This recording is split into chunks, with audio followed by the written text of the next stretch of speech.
A man stands before a grave on a Montana hillside. The grass around him has turned gold the way it always does in October, when the aspens drop their leaves and the wind carries the smell of pine and cold earth down from the peaks. He is holding a white apron in his right hand. The apron is dusted with flour. His left hand rests on the headstone fingers spread wide, as if he is trying to hold on to something that has already gone. Beside him, an old German shepherd lies in the grass. The dog's muzzle is almost entirely white now. His breathing is slow and steady. His eyes, brown and deep and full of a knowing that no animal should possess, are fixed on the man's face. He has been watching this man for 9 years. He has never once looked away. The woman buried beneath the stones saved his life. But before the bakery, before the flour-covered mornings and the smell of sourdough at 4 a.m., before any of it, he was the man responsible for her son's death. Not with a bullet, with an order. 6 words spoken into a radio on a night in Afghanistan that sent a 24-year-old sailor into a building he would never walk out of. And she knew it. She knew it from the very beginning, 14 months earlier. Crestfall, Montana, fall of 2019. Rain came down on the town like a punishment nobody had earned. It hit the pavement in sheets, turning Main Street into a shallow river that reflected the single traffic light swinging on its cable above the intersection. The light changed from green to yellow to red and back again, but there was no one to obey it. The street was empty. The storefronts were dark. The only sound was the rain and the wind moving through the ponderosa pines that surrounded the town on 3 sides, like the walls of a cathedral built by something older than God. Crestfall sat at the western edge of the Rocky Mountains where Highway 93 cut through the Flathead Valley before disappearing into wilderness. It was a town of about 3,000 souls, though that number shrank every year as the young left for Missoula or Billings, or anywhere that offered something beyond timber wages and long winters. The people who stayed made their living from cattle lumber, and the summer tourists who came to fish the rivers and photograph the mountains. By October, the tourists were gone. The rivers ran cold and fast, and the town settled into a silence so deep you could hear a pine needle hit the roof of the post office from 30 yards away. It was the kind of place where everybody knew everybody's name, where a stranger was noticed before he reached the second block, where trust was earned over years and suspicion was given freely to anyone who had not put in the time. A stranger arrived in Crestfall that October. He came from the north, walking along the highway, shoulder in the rain, moving with the steady mechanical pace of a man who had been walking for a very long time and had no particular reason to stop. He wore a military jacket so faded and worn that its original color was a matter of speculation. A backpack hung from his shoulders heavy, but organized, the straps adjusted with the precision of someone who knew that a poorly balanced load could destroy your back over distance. His boots were cracked but still functional. His beard was thick and unkempt. His hair hung past his collar. His eyes, gray and deep-set, carried the kind of exhaustion that sleep does not fix because sleep is where the worst of it lives. His name was Jack Brennan. He was 38 years old, though he looked a decade older. The age was in his face, in the lines around his eyes, in the way his jaw stayed clenched even when there was nothing to clench against. But the real aging had happened on the inside in places no mirror could reach. And it had happened all at once on a single night 3 years ago in a province on the other side of the world, whose name most Americans would never learn to pronounce. Beside him walked a German shepherd. The dog was 9 years old, large even for the breed, with a broad chest and alert ears and a coat that had begun to gray around the muzzle and above the eyes. He moved with a discipline that was immediately recognizable to anyone who had spent time around working animals. He did not pull ahead. He did not lag behind. He walked at his handler's left side, matching pace, adjusting stride, watching the road ahead with the calm focus of a creature that had spent years identifying threats before they became problems. His name was Bo. Bo had been a multi-purpose canine in the United States Special Operations Command's military working dog program. His specialty was explosive detection. In plain language, Bo's job had been to find bombs before they found the men walking behind him. He had done this job across 4 deployments in Afghanistan, in heat that cracked the earth, and cold that froze the water in your canteen, in valleys where the silence meant safety, and in valleys where the silence meant you were already inside the kill zone and did not know it yet. Jack and Bo had been together since 2014. They had developed the kind of bond that only forms between a handler and a working dog in a combat zone, a bond built not on affection alone, but on absolute mutual dependence. Each trusted the other with his life, and each had proven worthy of that trust in moments where trust was the only thing standing between survival and a flag-draped casket. When Jack left the Navy in 2017, he fought through 6 months of bureaucratic resistance to adopt Bo. The military does not easily release its working dogs, but Jack was persistent in the way that only a man who has lost everything else can be persistent about the one thing he has left. He got Bo. And from that point forward, they were a unit of two moving through the world together, accountable to no one, anchored to nothing except each other. They had been walking for a long time. Jack Brennan grew up in South Boston in a narrow row house on a street where the Irish families had lived for 3 generations, and the arguments carried through the walls, and nobody locked their doors because there was nothing worth stealing except pride. His father, Colin Brennan, was a pipe fitter who believed in hard work, cold beer on Friday, and never asking another man for something you could earn with your own hands. His mother, Mary Catherine, had hands that were always either praying or kneading dough, and Jack was never entirely sure which one she believed in more. He enlisted in the United States Navy in September of 2001, 3 months after the Twin Towers fell. He was 18 years old. Like thousands of young men that autumn, he walked into the recruiter's office, not because he had a career plan, but because something had been attacked and something needed defending. And Jack Brennan had never been the kind of person who watched from the sidelines while other people did the hard thing.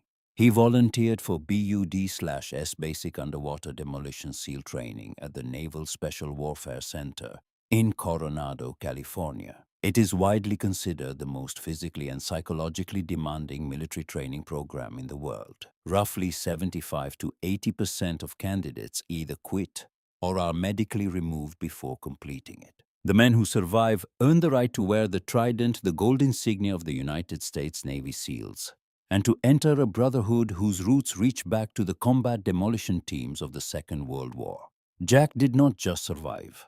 He excelled. He was assigned to SEAL Team 4, then transferred to SEAL Team 7. Over 12 years, he deployed 4 times to Afghanistan and twice to Iraq. He rose from a junior enlisted sailor to chief petty officer, a senior leader responsible for the training readiness and survival of every man in his platoon. He earned a Bronze Star for valor during a compound raid in Kandahar. He received a Purple Heart for a shrapnel wound in Kunar province that left a scar on his left shoulder he never talked about. He was respected by men who did not give respect easily. Trusted by men who had learned through hard experience that trust given to the wrong person could get you killed. He was, by every measure, the military uses an exceptional warrior. But warriors do not exist in a vacuum. They exist in a system that trains them to perform acts of extraordinary violence with extraordinary precision. And then when the mission ends and the uniform comes off, releases them into a civilian world that has no mechanism for absorbing what they have become. The hyper-awareness, the reflexive aggression, the emotional compression that allows you to function while people around you are dying. Those skills do not come with instructions for turning them off. The switch the military installs does not have an off position. Jack's switch broke on a night in October of 2016. Helmand Province, Afghanistan. His team, 8 men and 1 dog, were tasked with a nighttime reconnaissance of a compound flagged by intelligence as a gathering point for a mid-level Taliban commander. The intelligence came from a local source who had provided reliable information on 3 previous occasions. There was no reason to doubt it. There should have been. The compound was not a meeting point. It was a prepared ambush site. The local source had been compromised, fed false coordinates designed to draw an American Special Operations team into a kill box. The moment Jack's team breached the outer wall, the world detonated. Gunfire erupted from three positions simultaneously. Rocket-propelled grenades struck the compound walls, turning stone into shrapnel. The noise was so total, so overwhelming that for the first 3 seconds, Jack could not distinguish between the sound of incoming fire and the sound of his own men returning it. What followed was 40 minutes of close-quarters combat in near total darkness. Jack led his team through it the way he had been trained, making decisions in fractions of seconds that would be analyzed for months afterward by men sitting in air-conditioned offices who had never heard a bullet pass close enough to feel the heat of it on their skin. He called for air support that took 22 minutes to arrive. He directed fire. He dragged a wounded operator behind a wall that was disintegrating under sustained automatic weapons fire. He did everything right, and two of his men died anyway. Petty Officer First Class Miguel Santos, 31 years old, father of two girls, 6 years with SEAL Team 7, killed by a RPG blast that collapsed the wall he was using for cover. And Special Operator Second Class Aaron McAllister, 24 years old, from a small town in Montana, first deployment, killed by small arms fire while moving to a secondary position on Jack's order. On Jack's order. Those three words would become the heaviest thing Jack Brennan ever carried, heavier than any rucksack, any body, any casket. Aaron McAllister moved because Jack told him to move. Aaron McAllister died because the position Jack sent him to was exposed to a firing lane that the darkness had hidden and the intelligence had failed to predict. The Navy investigation concluded that no individual fault could be assigned. The failure belonged to the intelligence source, not the team leader. Jack Brennan received no reprimand, no disciplinary action, no black mark on a record that remained exemplary from first day to last. On paper, he was clean. Inside, he was ash. Before the deployment, Jack had done something that experienced operators know better than to do. He had made a promise. Aaron was young.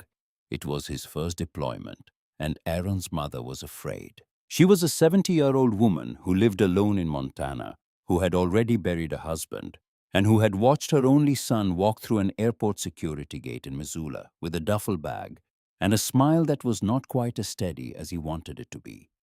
Jack had spoken to her on a video call from the staging base. He had looked into the camera and said 6 words that would follow him for the rest of his life. I will bring him home safe. He did not bring Aaron home safe. The Navy gave Jack an honorable discharge in 2017. The VA diagnosed him with post-traumatic stress disorder and major depressive disorder. They recommended treatment at their San Diego facility, but the system was drowning. In 2017, the average wait time for a first mental health appointment at the VA was 30 to 60 days. 30 to 60 days of nothing. No structure, no support, no one watching to make sure the darkness did not fill the gap. Jack did not wait. He could not wait. The nightmares had already taken his sleep, and without sleep, the rest of the architecture began to collapse. He started drinking the way a man drinks when he is trying to silence something inside him that refuses to be quiet. His wife Karen, a high school sweetheart from Southie, who had married him in 2009 and spent 8 years waiting for him to come home, only to discover that the man who came home was not the man who had left, tried to reach him. She tried for a year. But you cannot save a man who has decided he does not deserve to be saved. The divorce was finalized in the spring of 2018. She kept the apartment. Jack kept Bo. Bo was the only thing he fought for. Over the next 2 years, Jack drifted. Oregon, Idaho, Montana. He slept under bridges in church parking lots behind gas stations. He ate from dumpsters and food banks and the occasional kindness of strangers who saw the military jacket and offered a meal without asking questions. He split every piece of food with Bo. Always, he did not apply for VA benefits. Not because he did not qualify, but because of a toxic combination of pride, shame, and the conviction that the help should go to men who had actually done something right, who had actually brought their people home. According to the Department of Veterans Affairs, on any given night in 2019, approximately 37,000 veterans were experiencing homelessness in the United States. Many of them, like Jack, had earned commendations for valor while serving and received nothing but silence when they stopped. Jack Brennan was not homeless because he was weak. He was homeless because he had been strong for so long in places so dark that when the strength finally cracked, there was nothing underneath it. Nothing except a 9-year-old dog with bad joints and eyes that never stopped watching. He did not choose Crestfall at random. During the long weeks before the deployment to Helmand, Aaron McAllister had talked about Montana constantly. In the barracks over meals during the dead hours between missions, when young soldiers filled the silence with stories of home. Because home is the only thing that makes the present tolerable. Aaron talked about the mountains, the rivers, the smell of pine after rain, the way the sky turned pink at sunset over the Flathead Valley. He talked about his mother's bakery. He talked about cinnamon rolls and sourdough bread, and a kitchen that smelled like everything good he had ever known. Jack had listened the way a team leader listens to his men, with half his attention on the words and the other half on the soul behind them, gauging morale, measuring readiness, deciding whether this young sailor was prepared for what was coming. Jack did not consciously decide to walk toward Montana. But over 2 years of drifting, he had moved steadily north and east, pulled by something beneath conscious thought, the way a river follows gravity without knowing what gravity is. He was not looking for Crestfall. He was not looking for Dorothy. But something in him, something deeper than decision, was walking toward the last place Aaron McAllister had called home. And so in October of 2019, Jack Brennan arrived in a town of 3,000 people, tucked into the Rocky Mountains with $11 in his pocket and a dog who needed him more than any human being on earth did. He did not know that the bakery at the end of Main Street, the one with the hand-painted wooden sign that read, Sugar Pine Bakery, established 1987, was owned by the mother of the man he had failed to save. He had no way of knowing that the next 14 months would either rescue him from the grave he had been digging for himself or finish the job. All he knew was that the rain was cold, the town was quiet, and his dog was tired. He found an awning outside a closed hardware store on Main Street. He sat down on the concrete back against the wall. Bo lay across his legs, heavy and warm. Jack placed one hand on the dog's ribs and felt the heartbeat beneath the fur, steady and strong, and completely indifferent to the fact that the world had ended 3 years ago. The rain kept falling. The traffic light kept changing. And somewhere at the end of Main Street, behind the windows of a bakery that smelled like bread and cinnamon, a 74-year-old woman was pulling a tray of sourdough from an oven alone, the way she had done every morning for 3 years, since a folded flag and a chaplain's voice had divided her life into before and after. Neither of them knew what was coming, but it was coming, and it would change everything. The first 3 days in Crestfall taught Jack a lesson he had already learned, but kept hoping would change. Nobody wants a homeless man in their town. They want the idea of helping. They want the bumper sticker and the donation receipt, and the feeling of warmth that comes from dropping $1 into a bucket at Christmas. But they do not want the actual man. They do not want the smell, the beard, the dog, the eyes that have seen things they would rather not imagine. They want the concept, not the person. Jack walked into the grocery store on his first morning and asked the man behind the counter if there was any work available. Stocking shelves, unloading deliveries, sweeping floors, anything. The man looked at Bo, looked at Jack's jacket, looked at the way Jack's boots were held together with duct tape and stubbornness, and shook his head before Jack finished the sentence. He tried the post office. Same answer delivered without eye contact. He knocked on doors along the residential streets, offering to split firewood rake leaves, clean gutters, anything that could be done with 2 hands and a back that still worked despite everything it had been asked to carry. Most people did not open the door. One woman opened hers just long enough to say, "We do not need anything, thank you," and closed it so fast the air pressure changed.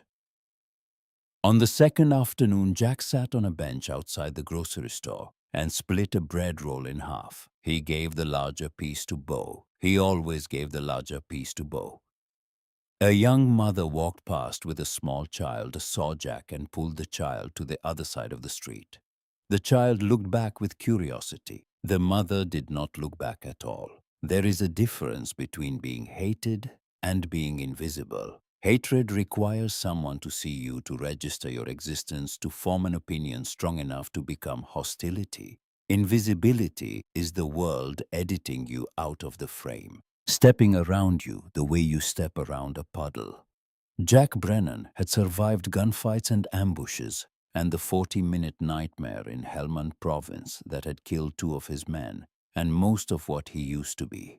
None of it hurt the way invisibility hurt, because in combat the enemy at least confirms that you exist by trying to kill you. On a park bench in Crestfall, no one was willing to do even that much. The first person in town who spoke directly to Jack was a man named Frank Pulaski. Frank was 62 years old. He was built the way certain men are built when they have spent their entire lives doing physical work and are furious about the fact that their bodies are beginning to betray them. Broad shoulders, thick forearms, a silver crew cut that looked like it had been maintained by the same barber every 2 weeks for 30 years. He owned the bar across the street from the bakery, a place called Pulaski's, that had a neon sign in the window and the kind of interior that smelled like spilled beer and wood polish and arguments that never quite resolved. Frank had been a wildland firefighter for 30 years before he bought the bar, a hotshot. One of the men and women who walk into forest fires when everyone else is running out. He had fought blazes across Montana, Idaho, Wyoming, and Oregon. He had slept in ash. He had breathed smoke until his lungs sounded like paper being crumpled. He was the kind of man who had never asked anyone for anything in his life and who viewed the act of asking as a moral failure roughly equivalent to theft. He walked out of his bar on Jack's second evening in town, crossed the street, and stood over the bench where Jack was sitting with Bo. "This town does not have room for drifters. Keep moving." Jack looked up at him. He did not respond. He had learned through experience that silence was the safest response to men like Frank. Men who were not starting a conversation, but issuing a verdict, and who would use any reply as evidence to support the conclusion they had already reached.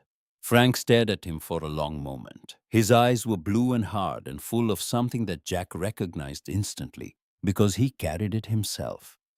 Pain. Not fresh pain. The kind that has been carried so long it has fossilized into something that resembles anger, but is actually grief wearing a different face. Frank turned and walked back inside the bar. The door closed behind him. Jack did not know Frank's story yet. He did not know about Danny Pulaski, Frank's only son, who had enlisted in the United States Army in 2005 and deployed to Iraq as part of Operation Iraqi Freedom. Danny came home in 2008. On paper, he came home intact. In reality, he came home hollowed out. Post-traumatic stress disorder. Alcohol dependence. He lost his job at the lumber mill within 6 months. Lost his girlfriend 3 months after that. Lost 40 pounds. Stopped returning calls. Started drinking in the morning and did not stop until he passed out at night. Frank tried to help the only way he knew how. He told Danny to toughen up, to push through it, to stop feeling sorry for himself and get back to work. Frank treated his son's wounds the way he treated forest fires, by attacking them head-on with maximum force and refusing to retreat. He did not understand that a mind in crisis cannot be bullied into recovery, any more than a broken bone can be punched into alignment.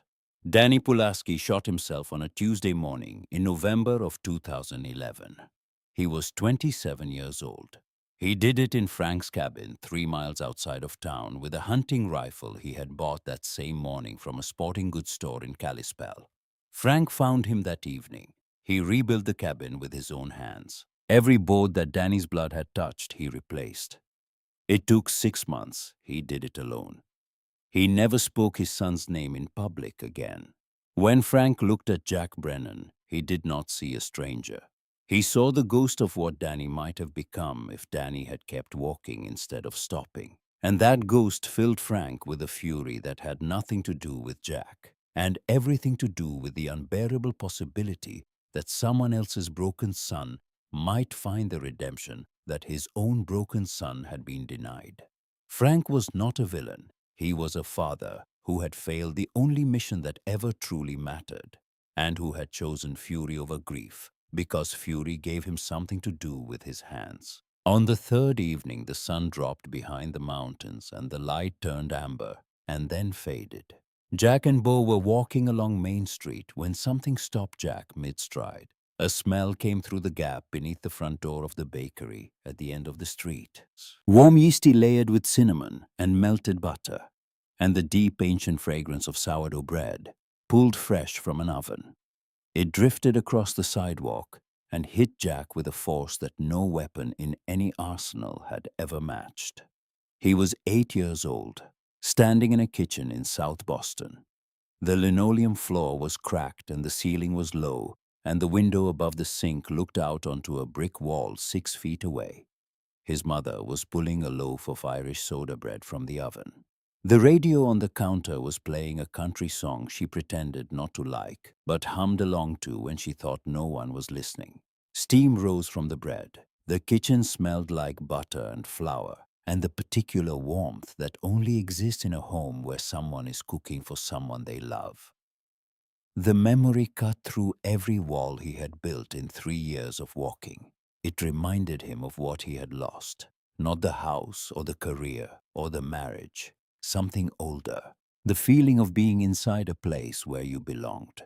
He almost walked away, but then the scream came. It came from behind the bakery, high and sharp and terrified. A woman's voice cracked with age and fear. Jack's body moved before his mind caught up. 12 years of training compressed into reflex. He was running before he knew he was running. Bo was already ahead of him. Ears flat, moving with the controlled acceleration of a dog that had spent years closing distance on threats that could kill both of them.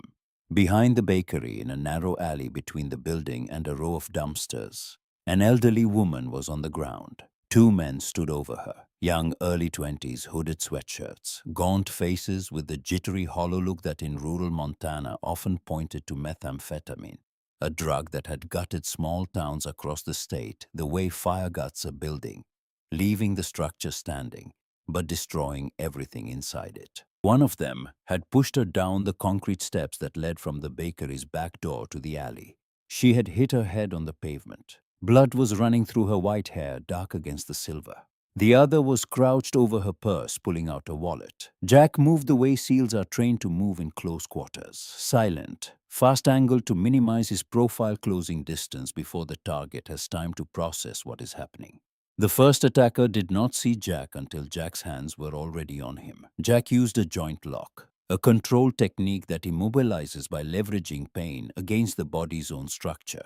He applied precisely enough force to make resistance pointless, and not 1 ounce more. This was civilian ground. These were not enemy combatants. The difference mattered even when adrenaline was demanding otherwise. Bo handled the second man. The dog planted himself between the attacker and the alley's only exit, barking with the deep, full-throated authority of an animal that had been specifically bred and trained to make human beings reconsider their choices. Bo did not bite. He did not need to. His posture and the certainty in his eyes communicated everything that needed to be said. The 2 men fled. The entire confrontation lasted less than 90 seconds. Jack knelt beside the woman. His hands were trembling from the adrenaline dump that follows violent action, the chemical aftermath that the body produces whether you want it or not. He checked the wound on her head, superficial but bleeding freely the way head wounds do. Her pulse was rapid but strong. Her eyes were open. She was 74 years old, thin, small, but her eyes, blue and sharp and set deep in a face that had been weathered by decades of Montana wind and grief, were not the eyes of a defeated woman. They were the eyes of someone who had been knocked down and was already calculating how long it would take to get back up. Her name was Dorothy McAllister. She had owned Sugar Pine Bakery for 32 years. She had built it with her husband Robert, a carpenter, who could make a cabinet so smooth you would swear it was made of water. Robert had died of lung cancer in 2009. Dorothy had run the bakery alone ever since, not because she had to, but because the bakery was the only thing left that still connected her to the life she had built and the people she had built it with. Dorothy looked up at Jack. She did not look at his beard or his worn clothes or the dirt under his fingernails. She looked at his forearm. His jacket sleeve had ridden up during the struggle, exposing the skin of his left forearm and the tattoo inked there. An eagle clutching a trident and a flintlock pistol. Beneath it a single number, 7. The insignia of the United States Navy SEALs. SEAL Team 7. Dorothy stared at the tattoo the way you stare at something you have seen before in a dream and are now seeing in waking life. My son had that same tattoo. He served in Team 7. His name was Aaron McAllister. The name hit Jack like a round to the chest plate. He knew it the way you know the names of the dead, not as information but as weight.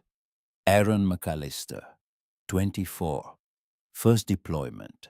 The kid who wanted to be a park ranger before he wanted to be a SEAL. The kid who smiled too much for a combat zone. The kid Jack had ordered to move to a secondary position on a night when the intelligence was wrong, and the darkness was full of gunfire, and the screaming never stopped. But Dorothy did not know that. She did not know that the man kneeling beside her, the man who had just saved her from 2 attackers in an alley behind her bakery, was the same man who had given the order that put her son in the path of the bullets that killed him. She saw the trident. She saw a veteran from her son's unit. She saw a man who was homeless and hungry and alone and carrying something behind his eyes that she recognized because she carried it too. And she did what Dorothy McAllister had always done. She opened the door and invited him in. If this story is already pulling at something inside you, take a moment to hit that like button. And if you have ever served, or if someone you love has served and come home carrying something invisible, leave a comment below. Your story matters more than you think. Subscribe if you want to see how this ends, because what happens next between Jack and Dorothy is something neither of them saw coming. The bakery wrapped around Jack like an embrace he had not felt in years and had not known he needed. The warmth came from the ovens, but it felt like something more than mechanical heat. It felt intentional, as if the building itself had decided to offer what the town outside its walls had refused to give. 6 small tables filled the front room, each covered with a cloth washed so many times the pattern had faded into abstraction. A glass display case held the day's remaining bread. Behind the register on the wall, a framed photograph. Aaron McAllister in his Navy dress uniform, smiling, young, untouched. Alive in the photograph in a way that made the world outside the frame feel like a lie. Jack saw the photograph and his chest locked. He turned his head away with a movement he hoped looked casual, but was actually the physical expression of a man trying to keep his internal architecture from collapsing. Dorothy set food in front of him without asking what he wanted. Sourdough bread still warm enough that butter melted into it on contact. Butternut squash soup. Black coffee. She moved with the efficiency of a woman who had been feeding people for 3 decades and understood that hunger does not require a conversation. It requires a plate. Jack ate slowly. His stomach had contracted from days of insufficient food and could not handle volume. Bo settled beneath the table muzzle resting on Jack's boot body, pressed against his shin eyes half closed in the first real relaxation he had experienced in weeks. Dorothy sat across from Jack and talked. She did not interrogate. She spoke the way a woman speaks when she has been alone too long, and the sound of another human voice in her kitchen is something she had stopped expecting. She told him about Aaron, a boy who grew up in this town who played football for the Crestfall Wildcats, who could throw a spiral 50 yards but could not remember to take out the trash without being asked 3 times. A teenager who wanted to be a park ranger who spent summers hiking Glacier National Park and came home with sunburns and stories about grizzly bears. Then the documentary about the seals and the look in Aaron's eyes that Dorothy had never seen before and would never see again, the look of a young man who has just discovered what he is willing to die for. She spoke with pride, but every sentence carried weight beneath the surface the way a river carries stones you cannot see. Beneath the register in a drawer that Dorothy opened several times a day, but never reached to the bottom of a military postmarked envelope sat in the darkness. It had arrived 3 years ago, a week after the officers came to her door with the flag. The return address was printed in neat handwriting. SO2A McAllister, FPOAE 09510. Special Operator 2nd Class, Aaron's last letter home. Dorothy had never opened it. She was afraid that the last line would be a promise, that it would say, "I am coming home soon," or "I cannot wait to bake with you again." She was afraid that reading those words would be the thing that finally broke her, the way a beam holds weight for years, and then one day, without warning, simply gives way. Jack noticed the envelope. He did not ask about it, but it registered in his awareness the way a threat registers, not something you stare at directly, but something your body catalogs and files under the heading, "Things that can destroy you." He needed to leave. Every minute he spent in this bakery, the silence where the truth should be grew heavier. Dorothy did not know who he was. If she knew, she would never have opened the door. But the rain was still falling. Bo had curled up beside the oven, breathing slow and easy for the first time in months. And Dorothy was pouring a second cup of coffee with hands that trembled from the particular loneliness of a woman who had spent 3 years talking to an empty room. Jack stayed that night. He slept on the kitchen floor, his back against the base of the oven, Bo pressed against his ribs. The warmth soaked through his jacket and into muscles that had been clenched for so long they had forgotten how to release. For the first time in 2 years, Jack slept more than 3 consecutive hours. For the first time in 3 years, the dreams did not come. Dorothy made Jack an offer the next morning, while the sky was still dark and the first batch of sourdough was rising in the proving baskets. She did not frame it as charity. She was specific about that. The bakery was falling apart. The roof leaked in 2 places. The kitchen shelves were warped from years of heat and moisture. The back door did not latch properly and had not since Robert died, because Robert had been the one who fixed things. And Dorothy had never learned how, because she had never imagined she would need to. The windows did not seal. The heating bill was twice what it should have been. She could not fix these things herself. Hiring a contractor from Kalispell would cost more than the bakery earned in a month. Her proposal was simple. Jack fixes what is broken. Dorothy feeds him, feeds Bo, and gives him the storage room behind the kitchen as a place to sleep. Not wages, an exchange, labor for shelter, hands for warmth. Jack wanted to refuse. Every mechanism of guilt inside him screamed at him to walk away. Dorothy did not know who he was. If she found out, the discovery would not just end the arrangement. It would destroy the one thing she had left, the belief that Aaron's death had been the result of an impersonal war, not the consequence of a specific decision made by a specific man who was now eating her bread and sleeping on her floor. But Bo needed to eat. Winter in Montana was weeks away. Sleeping outside meant hypothermia, frostbite, and a body discovered in spring curled around a dog who had tried to keep his handler warm until the very end. Jack accepted. He told himself he would fix the bakery, repay the debt in labor, and leave before the truth surfaced. A clean exchange.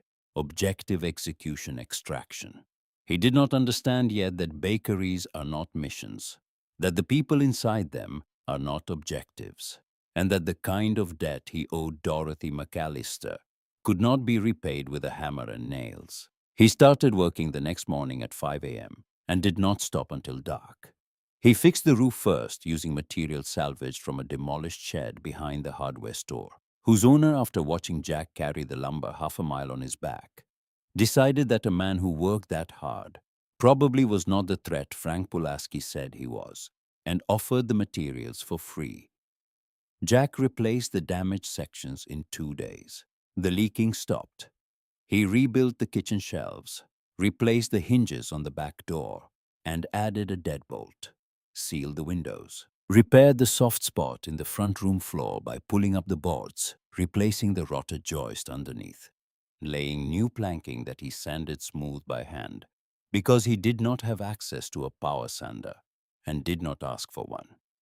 He organized the kitchen with the precision of a man who had spent 12 years arranging tactical equipment in complete darkness. Every tool assigned a position, every position labeled. He drew a diagram of the kitchen layout on cardboard and tacked it to the wall. He treated each morning's opening as a briefing and each evening's closing as a debrief. This was not eccentricity.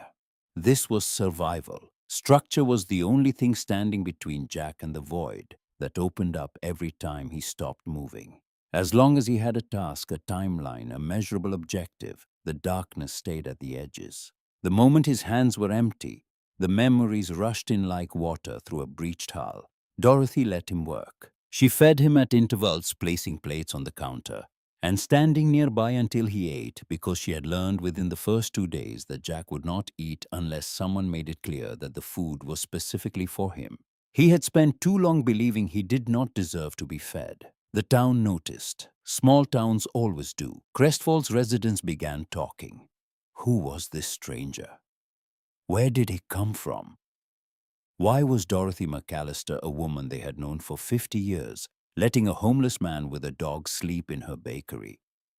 The loudest voice belonged to Frank Pulaski.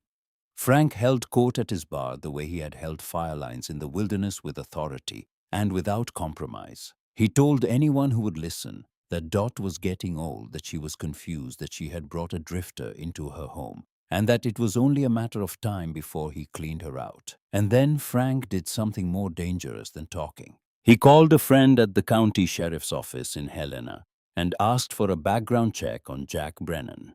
The results came back. Jack Brennan, former Navy SEAL, honorable discharge. But attached to the file was a notation, a reference to an internal investigation from 2016 regarding a mission in Helmand Province that resulted in the deaths of 2 SEAL operators. The investigation concluded no individual fault. Intelligence failure from a compromised source. The names of the deceased were not included in the summary. Just a line that read, 2 operators KIA. Frank did not have enough detail to connect Jack to Aaron McAllister.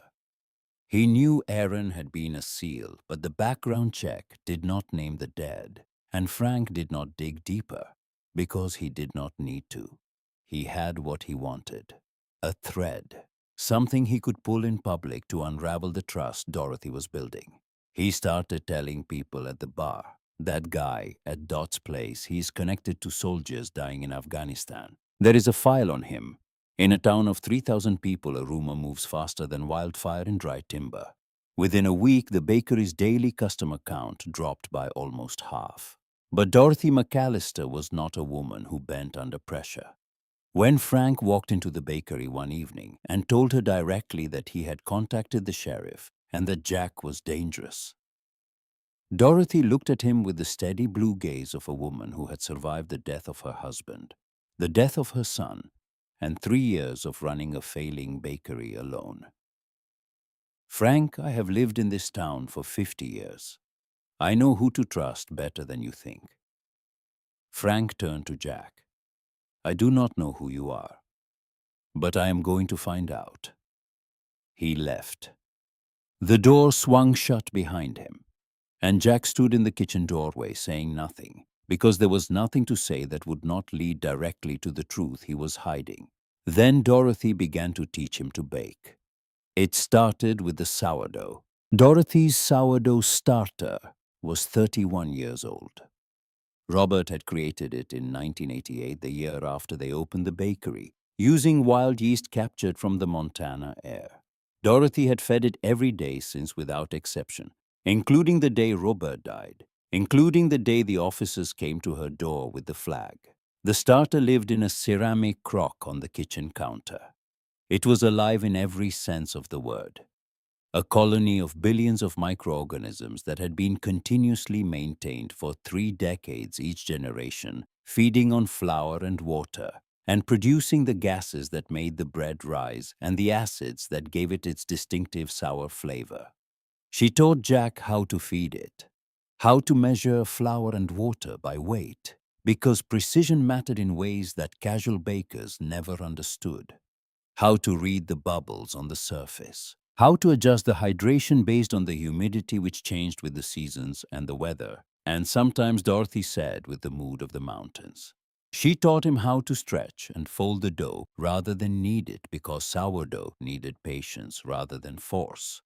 How to feel the gluten developing under his fingers, the dough transforming from a shaggy, sticky mass into something smooth and elastic and alive with potential. How to shape a loaf with quick, confident movements. How to score the top with a razor blade, the single decisive cut that allowed the bread to expand without tearing. She taught him how to listen to the oven, not the thermometer, the oven itself, the way the heat moved, the sound the crust made when it was forming, the precise moment when the loaf needed to come out, a moment that could not be measured by a timer, but only by instinct built over years of standing in front of that same oven and paying attention. Jack failed constantly. His first solo loaf came out so hard that Bo sniffed it once and walked away. The second batch burned because Jack set the oven too high and got distracted replacing a hinge and forgot about the bread until the smoke alarm went off. The third batch rose unevenly, producing a loaf that Dorothy examined and described as looking like a topographic map of a place God gave up on halfway through. But Jack did not quit. He had been trained never to quit. When the body wants to stop, the mind steps forward. When the mind wants to stop, something deeper takes over, something that lives below thought, in the bedrock of whatever it is that makes a person keep going. When every rational calculation says to lie down, he applied that principle to bread, and slowly over weeks of 4 a.m. starts and burned batches and flour on every surface of the kitchen, the loaves began to change. The crust turned golden. The crumb opened up with the irregular holes that indicated proper fermentation. The flavor deepened. The bread was not as good as Dorothy's. It might never be. But it was bread, real bread, made by hands that had once assembled weapons in darkness and were now learning that the same precision could be used to create something instead of destroy it. The customers began returning.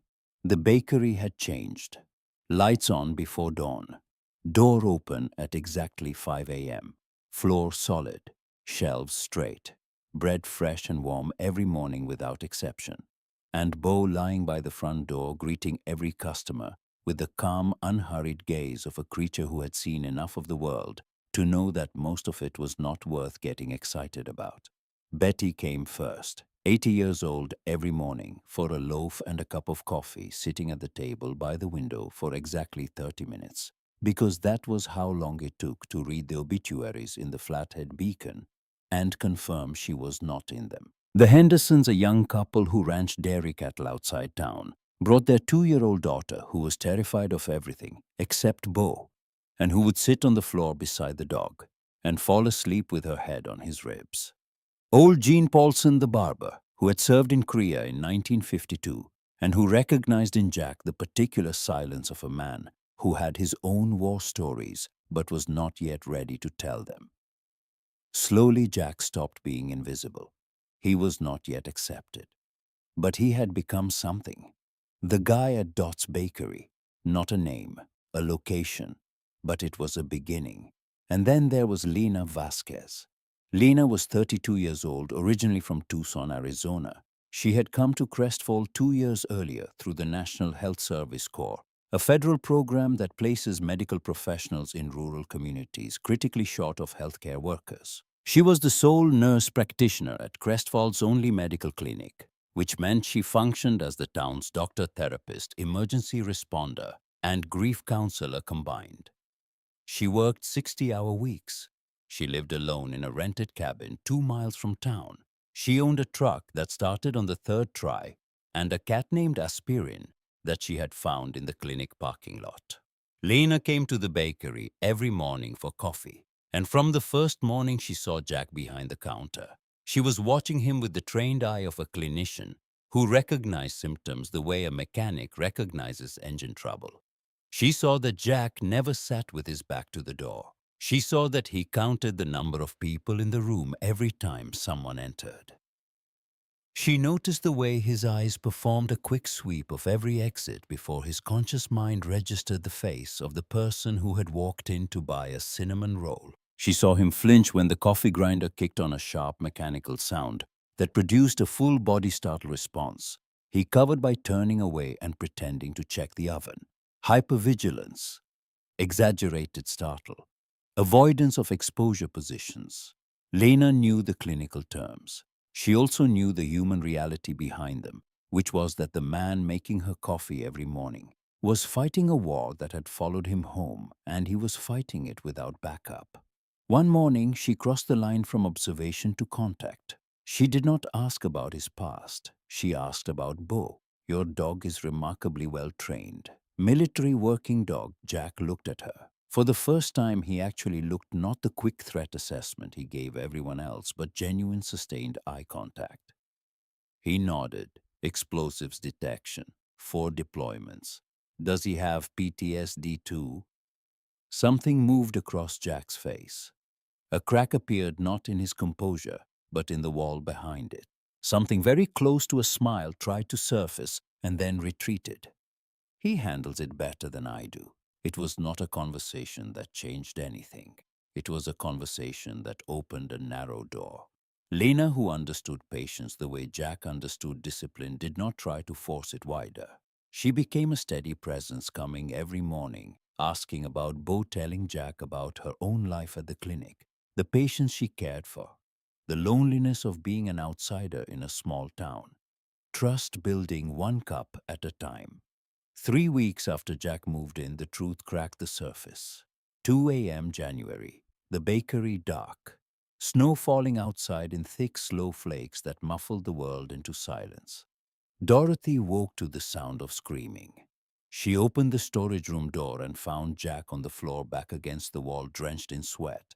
His eyes were open, but they were not seeing the storage room.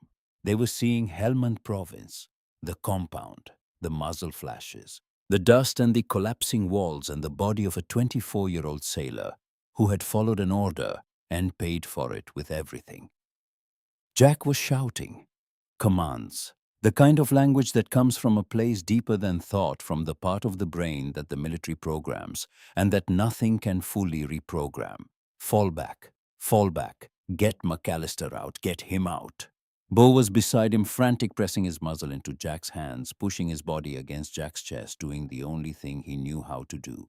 Be present, be real, anchor his handler to the world that exists outside the nightmare. Dorothy stood in the doorway. She did not move. She did not speak. She listened to a man relive the worst night of his life, a night that was also the worst night of hers, and she heard her son's name. She had suspected from the first night. The Trident tattoo. SEAL Team 7. The way Jack could not look at Aaron's photograph on the wall. The way his jaw tightened every time she said her son's name. She had suspected.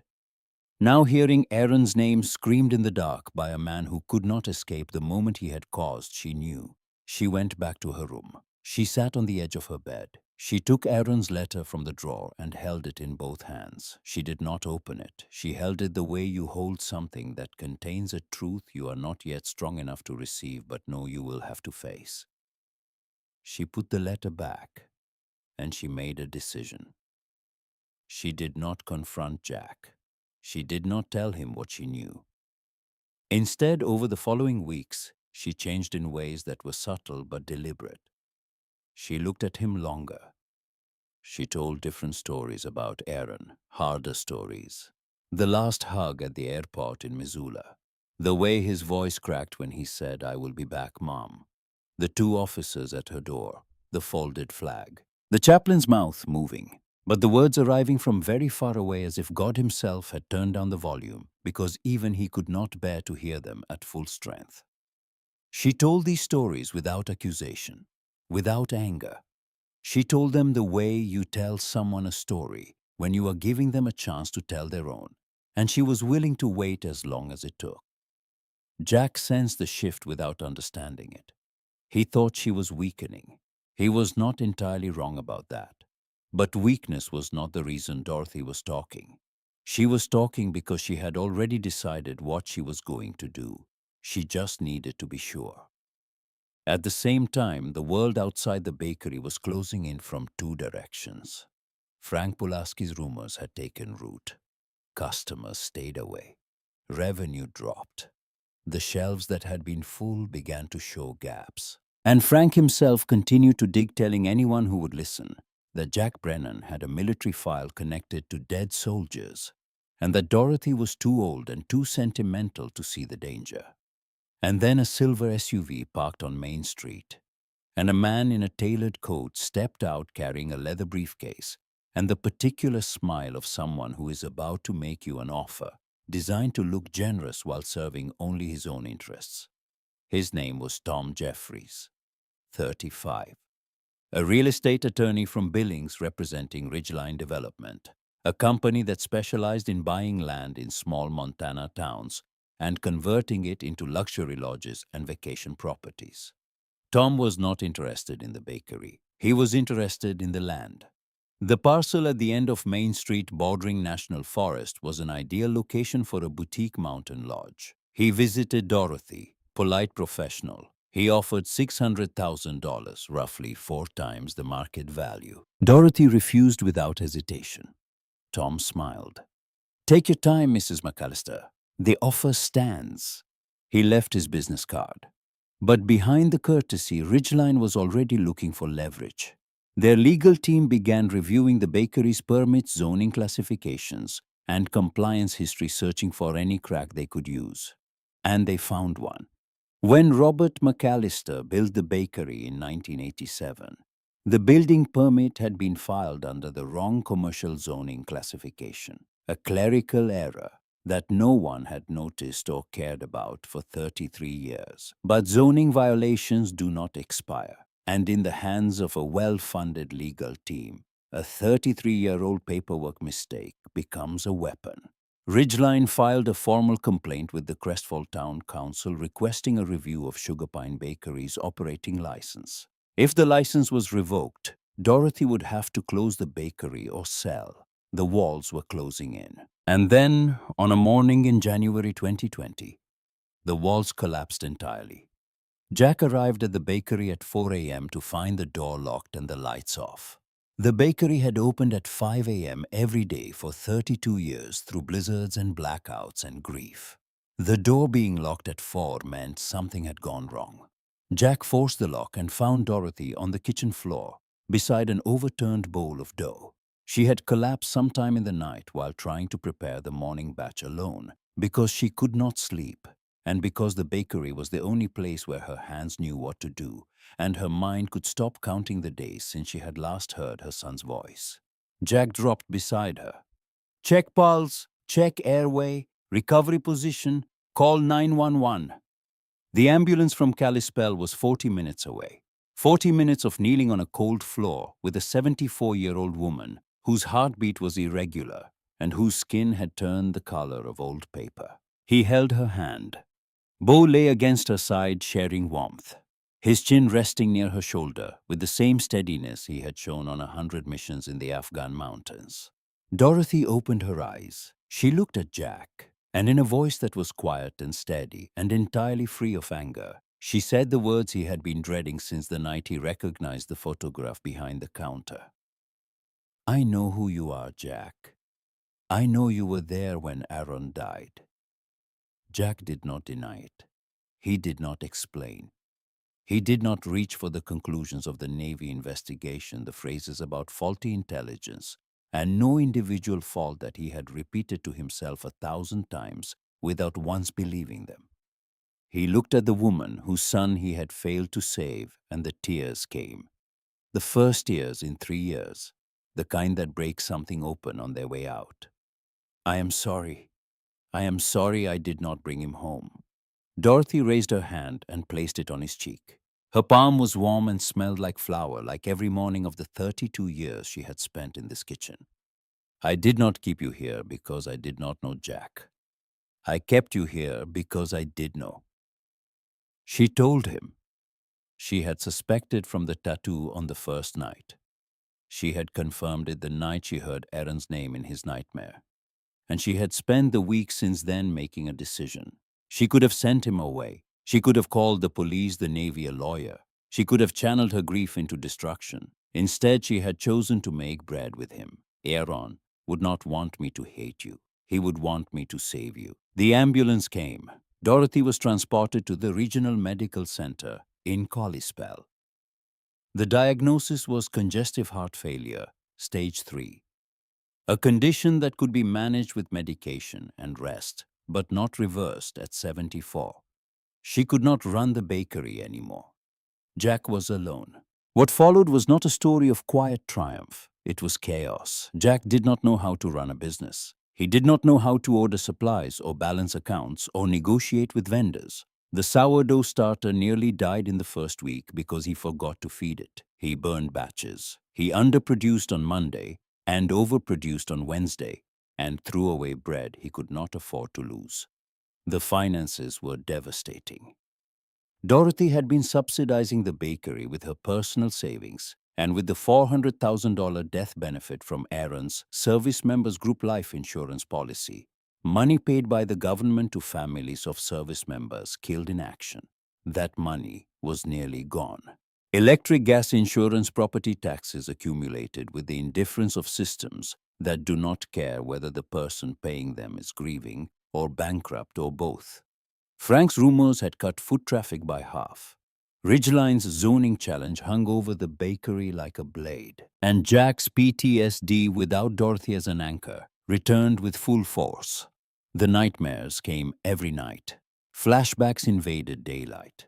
He was shaping a loaf one morning when a delivery truck backfired outside and he was on the floor.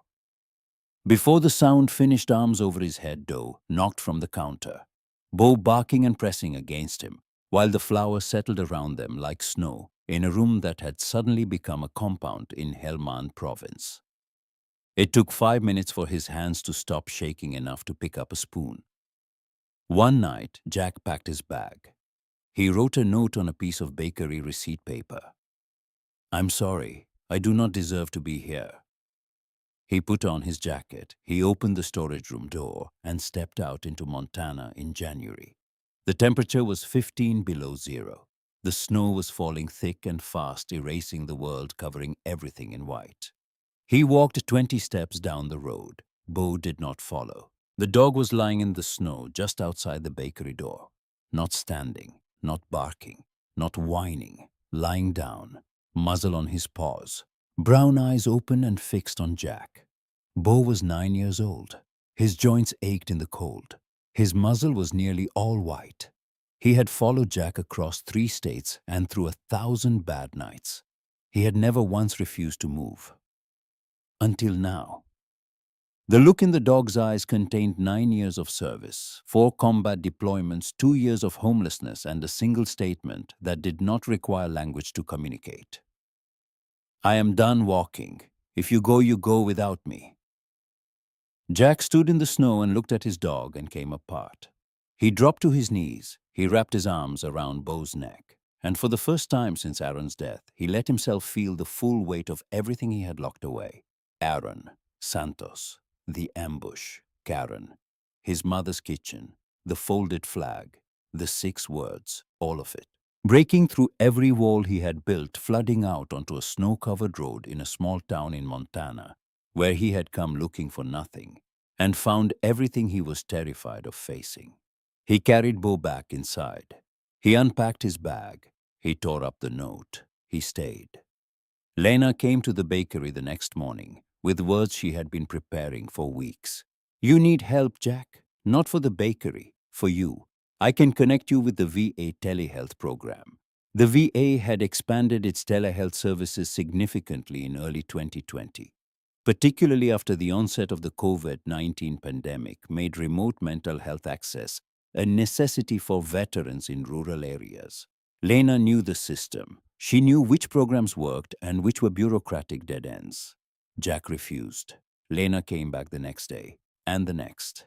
He said yes on the fourth day, not because he wanted help, because he understood that if he did not change, he would try to leave again, and Bo might not be strong enough to stop him next time.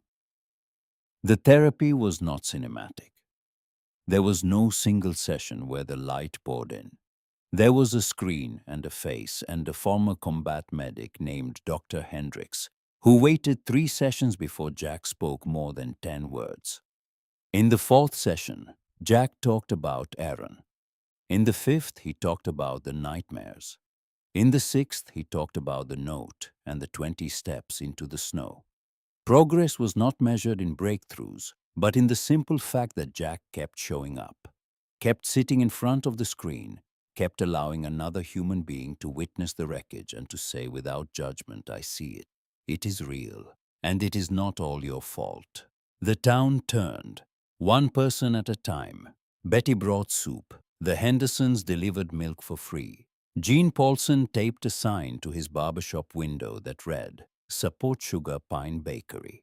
The Methodist Church women organized a bake sale where every card directed the buyer to Sugar Pine for the real thing.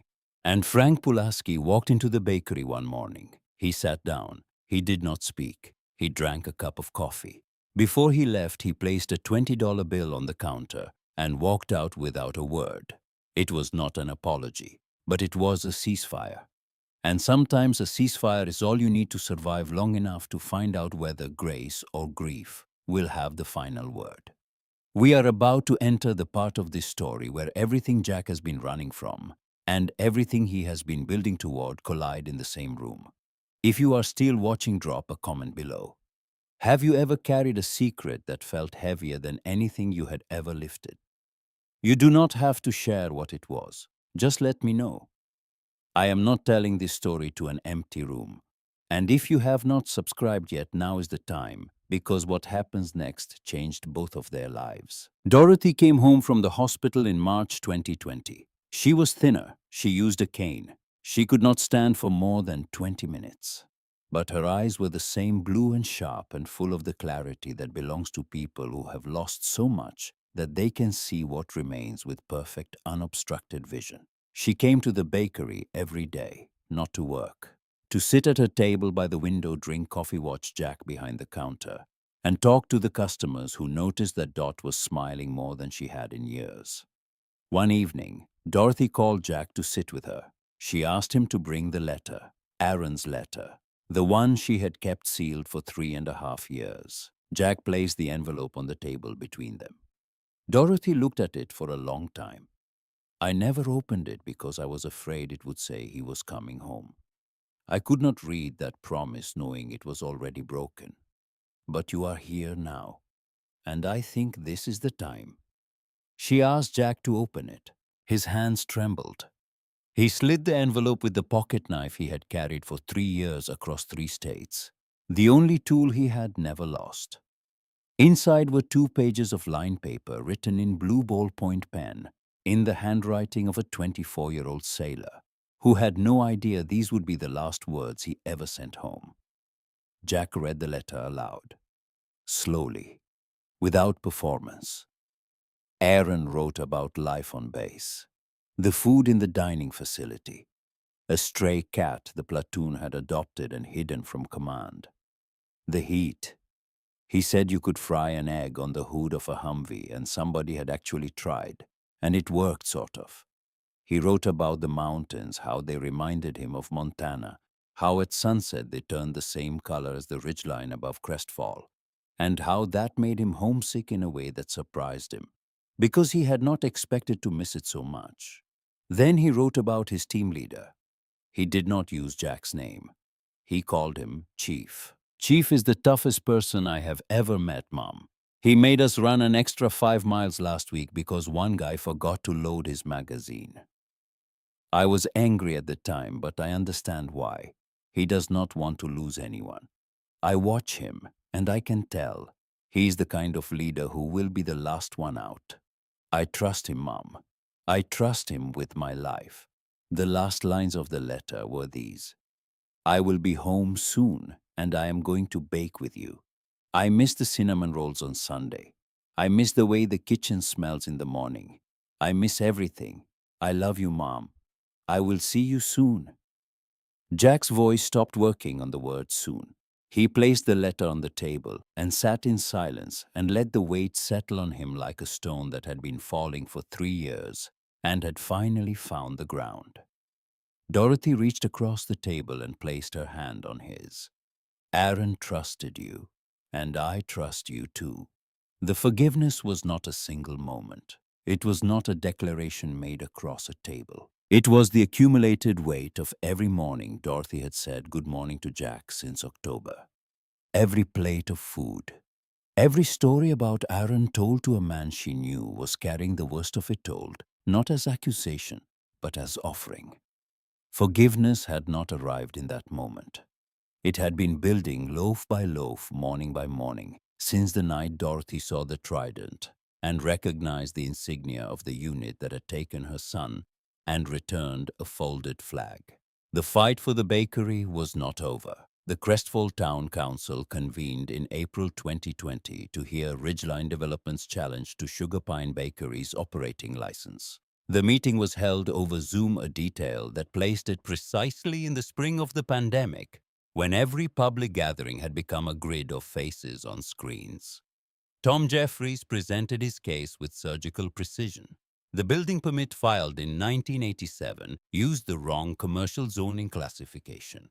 The violation was clear and documented. He was polite and thorough and completely merciless. Jack participated from the bakery's laptop, Dorothy from her living room. Jack was not a lawyer.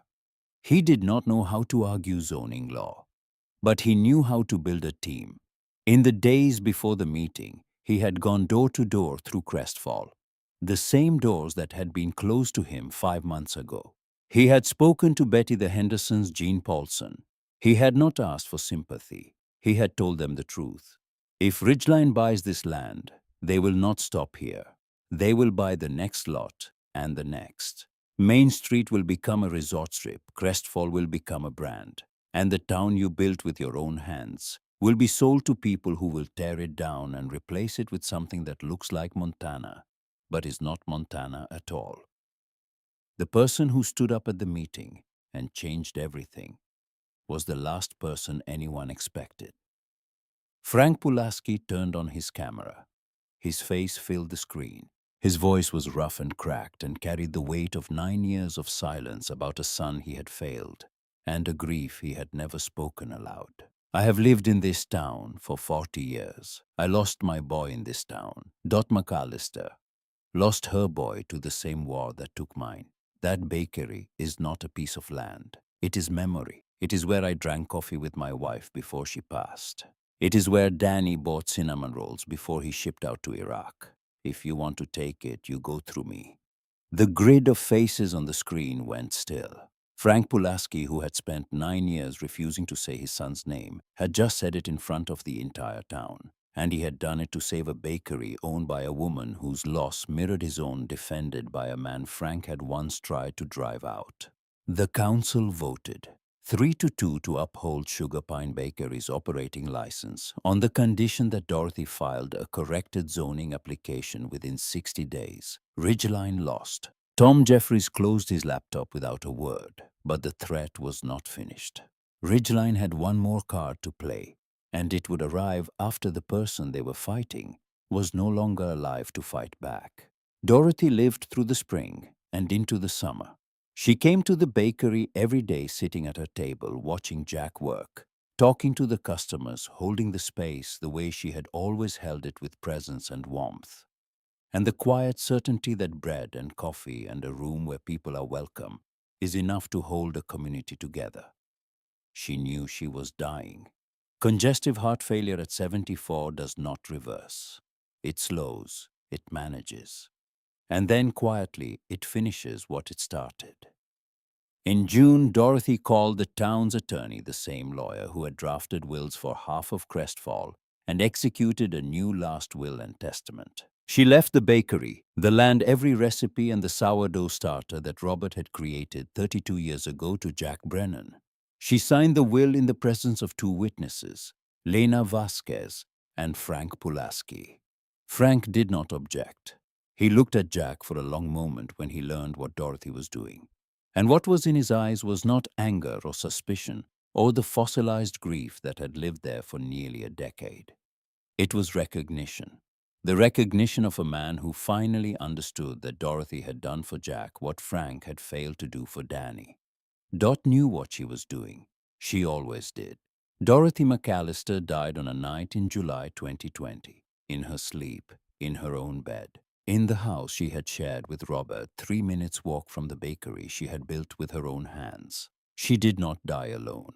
Lena was there checking vitals. Jack was sitting beside the bed holding her hand. Bo was lying on the floor, his chin resting on the edge of the mattress. The funeral was small. Methodist church. The whole town came. Jack stood in the back, Bo at his feet. Frank Pulaski stood at the podium and read a eulogy that was short and unpolished and honest in a way that only grief without pretense can be. They buried her on the hill overlooking the town next to Robert. If you looked east from the grave, you could see the roof of the bakery. Jack placed a fresh loaf of sourdough on her headstone, the first loaf he had ever baked successfully using her recipe. 1 month later, a man named Thomas McAllister filed a challenge to Dorothy's will. Thomas was a distant cousin of Robert's living in Boise, Idaho. He had not visited Dorothy in 30 years. He had not attended Aaron's funeral. He had not called, written, or sent so much as a Christmas card since the 1990s. But he now claimed that a homeless stranger had no legal right to inherit family property. And behind Thomas's sudden interest in a bakery he had never set foot in was Ridgeline Development offering him a quiet arrangement. Win the challenge, sell the land, split the proceeds.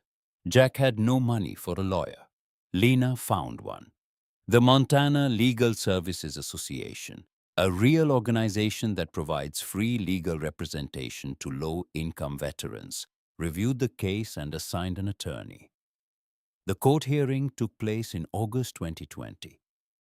Thomas's lawyer argued undue influence, that a vulnerable elderly woman had been manipulated by a transient with no connection to the family.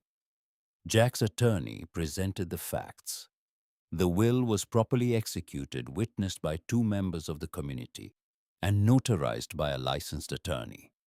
Dorothy was of sound mind at the time of signing, confirmed by her physician.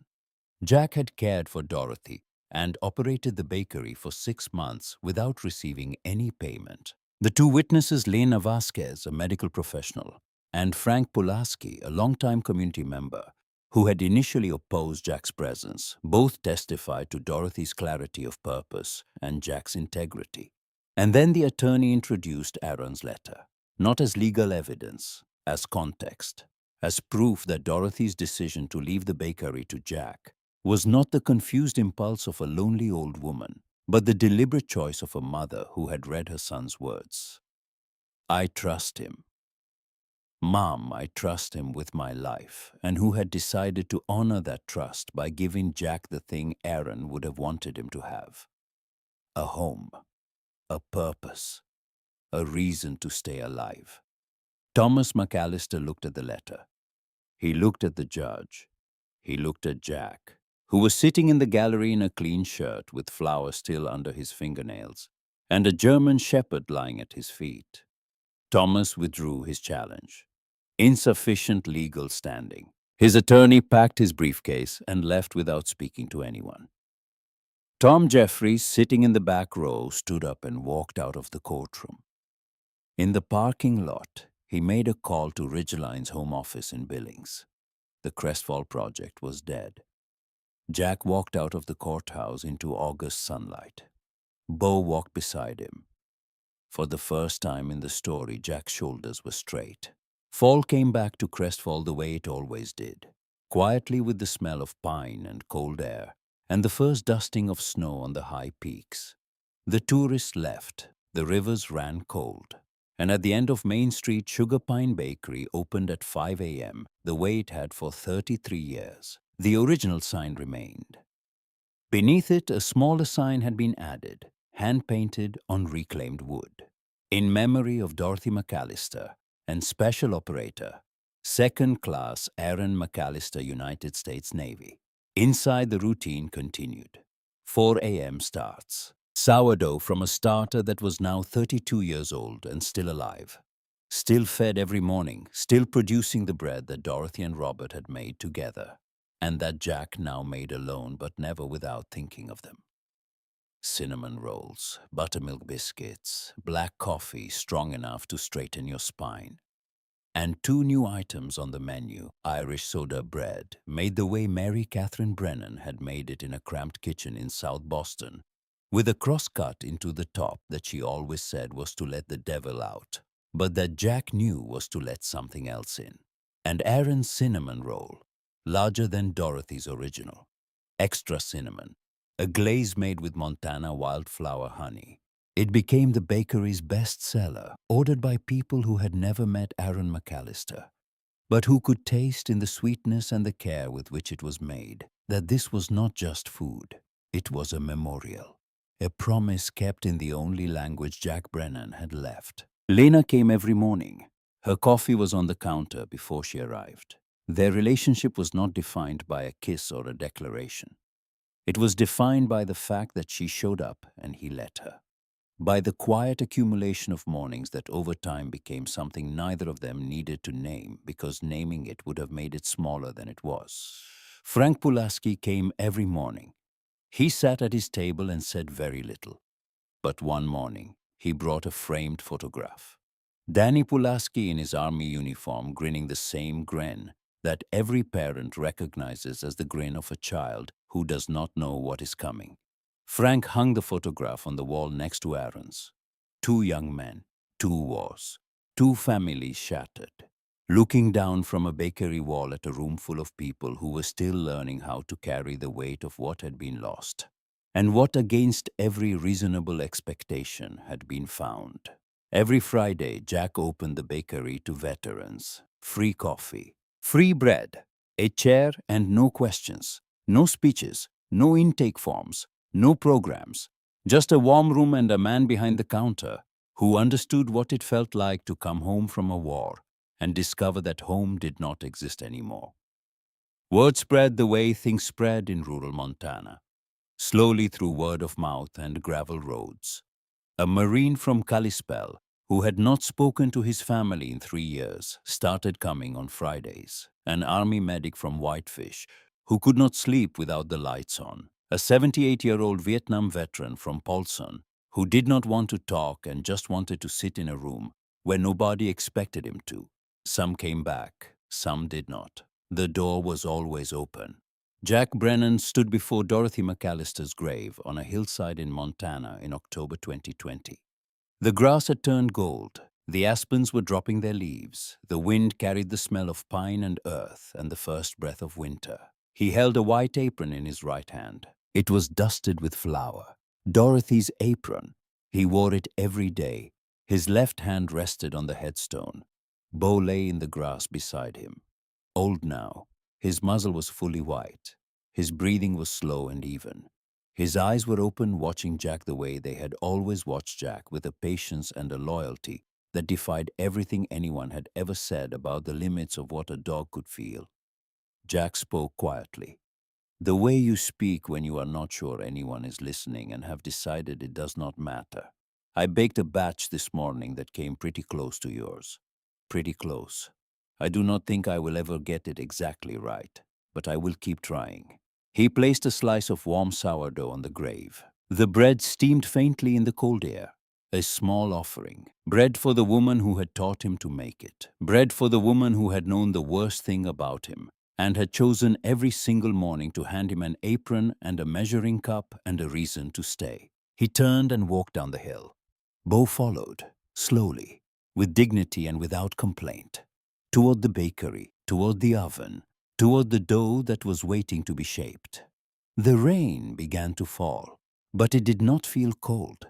It fell on the roof of Sugar Pine Bakery like a heartbeat, steady, patient, forgiving. The kind of rain that does not wash things away but waters them. The kind that says in a language older than words that what has been planted here will grow. Not perfectly, not painlessly, not the way it was before, but it will grow. And that was enough. If this story moved you, if it reminded you of someone you served with, someone you lost, or someone who gave you a second chance, you did not think you deserved, hit that subscribe button. Share this with someone who needs to hear it today. And if you are a veteran, or if you love one, know this. The door is always open. You just have to stop walking long enough to see it. In 2019, approximately 37,000 veterans were homeless on any given night in the United States. If you are a veteran you know needs help, contact the Veterans Crisis Line. Dial 988, then press 1.